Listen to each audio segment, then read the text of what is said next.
Praise the Lord. Je suis le pasteur Samuel Niaoui.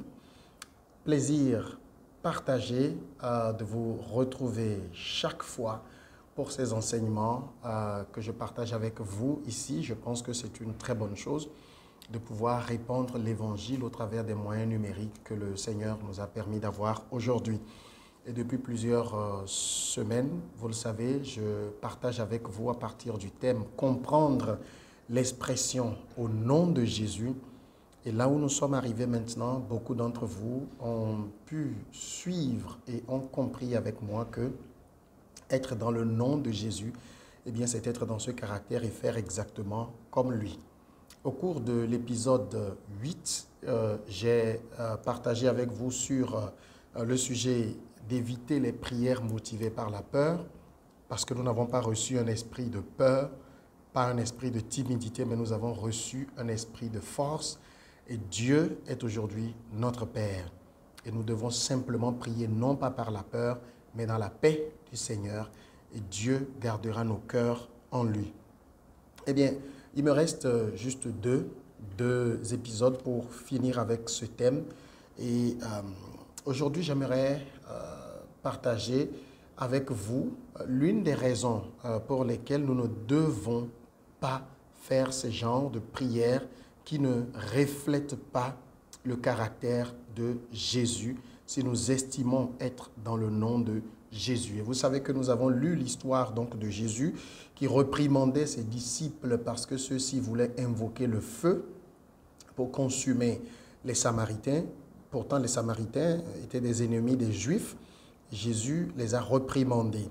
Après les avoir réprimandés, le verset 55 de Luc 9, là d'où nous lisons, Jésus se tourna vers eux et les réprimanda, disant, « Vous ne savez pas de quel esprit vous êtes animés. » Voilà ce que Jésus va dire, « Car le Fils de l'homme est venu, non pour perdre les âmes des hommes, mais pour les sauver. » Et ils allèrent dans un autre bourg. J'aimerais rapidement partager quelques éléments avec vous. La première chose, c'est la mission de Jésus. Vous savez, la mission de Jésus est simple. Jésus n'est pas venu pour rendre les gens riches, c'est-à-dire en argent, en biens matériels, non. Jésus n'est pas venu pour que les gens se marient.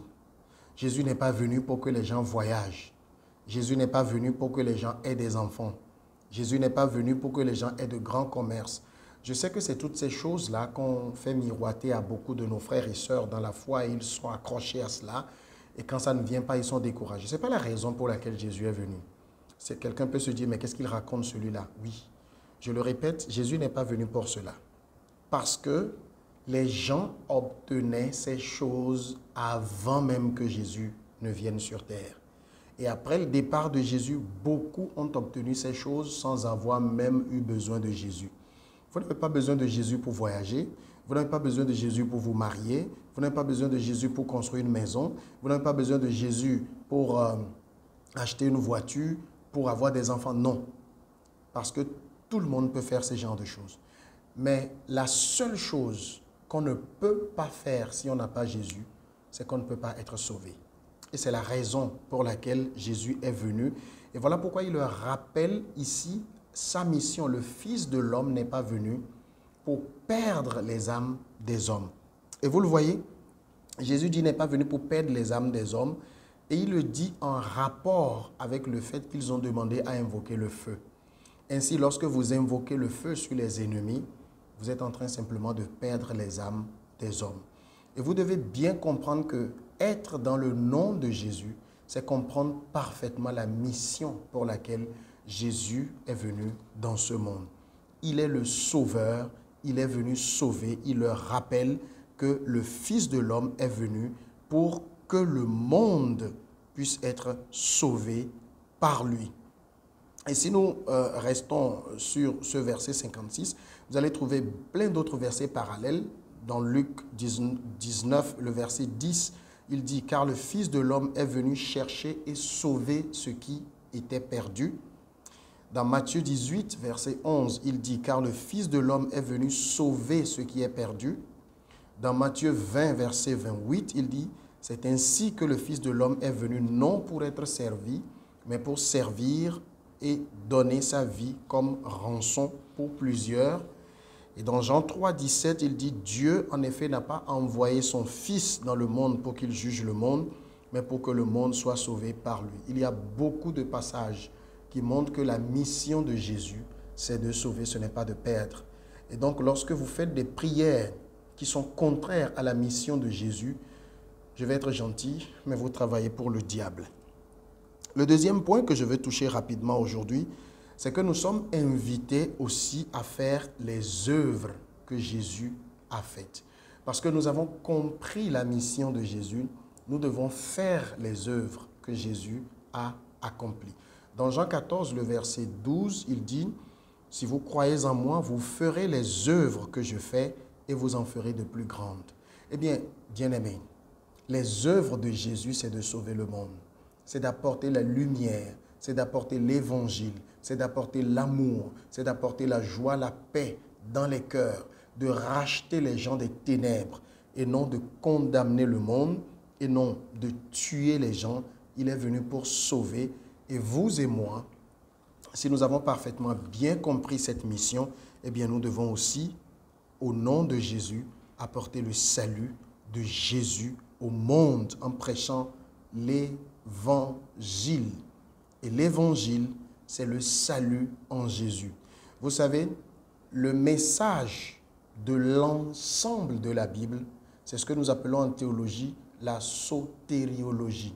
Soter veut dire salut. La sotériologie, la doctrine de la sotériologie. Et le point d'orgue de la sotériologie, c'est la christologie.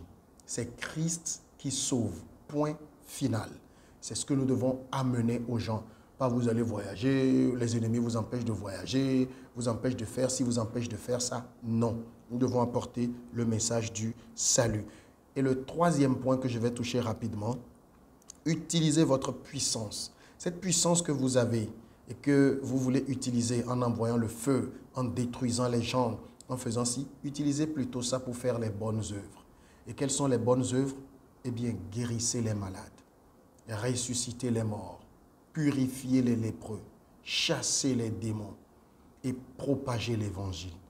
Vous allez le trouver dans Matthieu chapitre 10. Il a dit que je vous envoie pour ces œuvres-là. Et nous avons bien sûr, en tant qu'enfants de Dieu, nous avons de la puissance. C'est indéniable, les amis. Vous n'avez pas besoin de ressentir quelque chose pour savoir que vous avez la puissance en vous.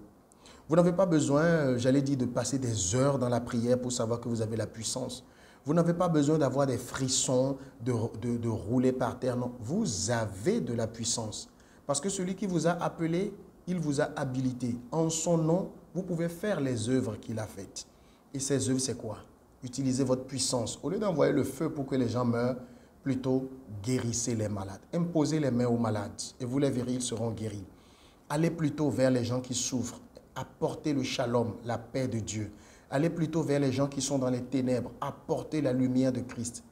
Vous savez, parfois, nous sommes trop concentrés sur les gens qui ne nous aiment pas. Un jour, je priais par rapport à une situation pareille, parce que moi, depuis que j'ai commencé l'église, il y a plein de gens qui ont commencé par montrer des signes de haine. Je n'ai pas compris, il y a eu une déferlante de haine à notre endroit, à mon endroit particulièrement. Il y a même des gens qui vont intercepter des membres pour qu'ils ne viennent pas à l'église. Un jour, j'étais en train de prier, j'ai dit, Seigneur, mais pourquoi tous ces gens-là, ils font ça? Et puis le Seigneur m'a dit, pourquoi te concentres-tu sur les gens qui ne t'aiment pas? Pourquoi ne regardes-tu pas moi qui t'aime? Pourquoi ne regardes-tu pas tous ces gens qui t'aiment? Arrêtez un peu de penser que le monde entier veut que les choses n'aillent pas bien pour vous. Ce qui fait même que vous n'avez pas de l'exploit, c'est juste parce que vos pensées sont trop sur le mal. Revenez à Christ, revenez à la simplicité de Dieu. Je n'ai de cesse de le dire. Et utilisez plutôt cette puissance pour détruire les œuvres des ténèbres en guérissant les gens qui sont opprimés par le diable, en propageant la bonne nouvelle pour apporter la paix de Dieu dans les cœurs. Que le Seigneur vous bénisse. Je vous aime. Jésus vous aime aussi. Et dans 2 jours, j'apporterai la dernière vidéo sur ce thème. Et puis, nous allons continuer cette aventure de partager de petits messages à partir du sujet de la Bible. Soyez bénis, je vous aime. Bonne soirée, bonne journée de partout où vous nous suivez. Amen.